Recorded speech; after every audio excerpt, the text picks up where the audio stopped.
Hello बच्चों, हम इस सॉलिड में एक टॉपिक और ले रहे हैं। इनकी काफ़ी एग्जाम्पल ऑब्जेक्ट क्वेश्चन में आते हैं, इसलिए मैं इसको बता दूं यहाँ पर। और ये है, पहला है आइसोमॉर्फिज्म, समरूपता। समरूपता क्या है? आइसोमॉर्फिज्म का मतलब होता है कि टू और मोर सॉलिड्स या substance having same crystalline structure composition called isomorphous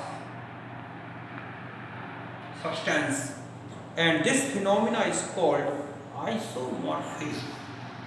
अर्थात दो या दो से अधिक जो सॉलिड हैं या कोई भी पदार्थ है, अगर उनके क्रिस्टलाइन स्ट्रक्चर सेम है, उनका कॉम्पोजिशन सेम है, तो ये कहलाती है समरूपता। मतलब ये जो पदार्थ हैं जिनमें ये इस तरह का गुण मिलेगा वो कहलाते हैं समरूप, और इस गुण को बोलेंगे समरूपता।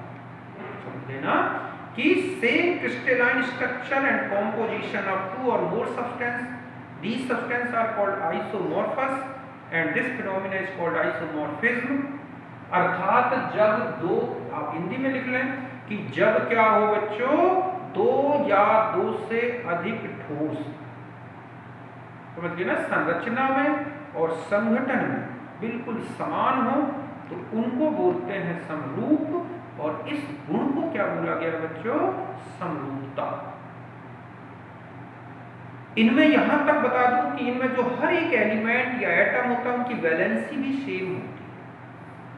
जैसे हम एग्जांपल ले रहे हैं कि FeSO4 7H2, ZnSO4 7H2 और MgSO4 7H2, तो आप देख रहे हैं कि इनमें जो है एक सा कॉम्पोजिशन है, एक सा इनका क्रिस्टलाइन स्ट्रक्चर भी होता है, साइज से भी होता है, और ये इतने ज्यादा सिमिलर होते हैं कि they are form homogeneous mixture when mixed with each other. अगर इनको आपस में मिला दिया जाए तो ये एक सामान्य विलयन बना लेते हैं। ठीक इसी तरह से KClO4 और KMnO4, K2CrO4 और K2SO4, या पोटास एलम ले लें, ठीक है, अमोनियम एलम, पोटास एलम, आप देख रहे हैं कि इनके कॉम्पोजिशन एक से है, इनमें जो एलिमेंट है उनकी वैलेंसी एक सी आएंगी। तो इस तरह से पॉलीमॉर्फिज्म, सॉरी आइसोमॉर्फिज्म, समरूपता बताई मैंने कि दो या दो से ज्यादा क्रिस्टलीय रूप जो है समान संरचना संगठन रखें तो वो हमारा क्या हो गया? समरूपता। Same composition and crystalline structure phenomena of two और more substance displaying identity of crystalline form is called isomorphism. वही है, अर्थात जब दो या दो से ज्यादा सब्सटेंस की क्रिस्टलाइन फॉर्म में आइडेंटिटी मिले, समानता मिल जाए, तो हम उसे बोलते हैं आइसोमॉर्फिज्म, और जो सब्सटेंस उसको बोलते हैं isomorphous. They have same chemical composition, shape, size in crystals, therefore they form homogeneous mixture। अर्थात इनमें केमिकल कॉम्पोजिशन सेम होगा, शेप साइज सेम होगी, और इसीलिए होमोजेनियस मिक्सचर बना लेते हैं। ये एग्जांपल। फिर दूसरा है पॉलीमॉर्फिज्म। अब पॉलीमॉर्फिज्म उल्टा हो गया कि when same solid, same substance exists in different crystalline form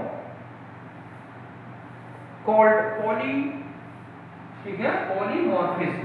अर्थात जब एक ही ठोस कई क्रिस्टलीय फॉर्म में मिले, कई क्रिस्टलीय ठोसों में मिले, संरचनाओं में मिले, तो उसे बोलते हैं बहुरूपता। समझते हैं बच्चों, जब एक ही ठोस कई क्रिस्टलीय रूपों में मिलता है तो इसे बोलते हैं बहुरूपता।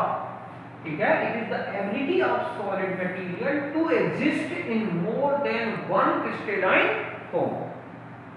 जैसे कैल्साइट और एरेगोनाइट, दोनों का जो कॉम्पोजिशन है, कैल्साइट और एरेगोनाइट दोनों का जो संगठन है, कॉम्पोजिशन, वो CaCO3 होता है, लेकिन कैल्साइट का स्ट्रक्चर होता है रोम्बोहेड्रन, जबकि एरेगोनाइट का होता है ऑर्थोरोम्बिक। ऑर्थोरोम्बिक मतलब विषम लंबाक्ष, द्विसम लंबाक्ष। ठीक इसी तरह से अगर हम पॉलीमॉर्फिज्म देखें, अगर ये बता दूं मैं कि यही पॉलीमॉर्फिज्म अगर एक एलिमेंट में मिलती है तो यही फिर एलोट्रॉपी कहलाती है। जानते हैं ना कि any element exist in two और मोर क्रिस्टलाइन फॉर्म या टू और मोर फिजिकल फॉर्म तो कॉल्ड एलोट्रॉपी। तो एलोट्रॉपी अगर देखें तो एलिमेंट की पॉलीमॉर्फिज्म है। जैसे डायमंड है और ग्रेफाइट है, डायमंड का जो स्ट्रक्चर है क्यूबिक स्ट्रक्चर होता है, जिंक ब्लेंड स्ट्रक्चर होता है, आप देखोगे, जबकि ग्रेफाइट का हेक्सागोनल स्ट्रक्चर होता है। तो इस तरह से जब एक ही एलिमेंट कई क्रिस्टलाइन फॉर्म में मिले तो पॉलीमॉर्फिज्म, जब कई क्रिस्टल एक ही क्रिस्टल या स्ट्रक्चर में मिले तो आइसोमॉर्फिज्म। तो इस तरह से इनके एग्जांपल आपसे पूछ लिए जाते हैं या इनकी डेफिनेशन पूछ ली जाती है और डेफिनेशन देकर वो पूछते हैं कि ये किसको डिफाइन कर रहा है। तो आपको ये अगर ऐसा लगता है कि व्हेन टू और more substance having same crystalline structure same composition तो आप लिखते हैं वो क्या है आइसोमॉर्फिज्म हैविंग डिफरेंट, ठीक है, सेम एलिमेंट, ठीक है, हैविंग टू और मोर क्रिस्टलाइन फॉर्म तो उसे हम बोलते हैं क्या पॉलीमॉर्फिज्म।